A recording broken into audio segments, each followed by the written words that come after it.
Mobile shoppe फोडणारा आरोपी शिर्डी पोलिसांच्या ताब्यात, मुद्देमालासह जेरबंद।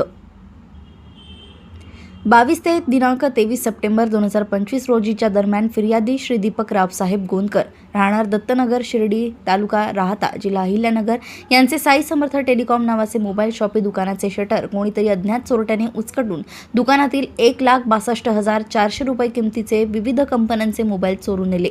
सदर घटनेबाबत शिर्डी पोलीस स्टेशन येथे गुन्हा दाखल करण्यात आला होता।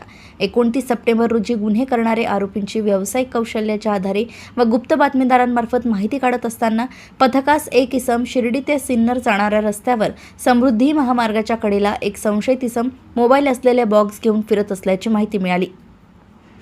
पथकाने तत्काळ बातमीतील ठिकाणी जाऊन खात्री करून इसम नामे मनोज यशवंत भोये यास ताब्यात घेऊन त्याच्याकडे असलेल्या पिशवीतील मोबाईलची पाहणी करता सदरचे मोबाईल हे नमूद शिर्डी पोलीस स्टेशनला दाखल असलेल्या गुन्ह्यातील चोरी गेलेले मोबाईल असल्याची खात्री झाली। आरोपी नामे मनोज यशवंत भोये याच्या झडतीमध्ये विविध कंपन्यांचे 1,03,000 रुपये किमतीचे एकूण 9 मोबाईल व एक डेमो मोबाईल जप्त करण्यात आलाय। पुढील तपास शिर्डी पोलीस स्टेशन करत आहे। अहिल्यानगर येथून सहसंपादक रणजित मस्के यांची रिपोर्ट।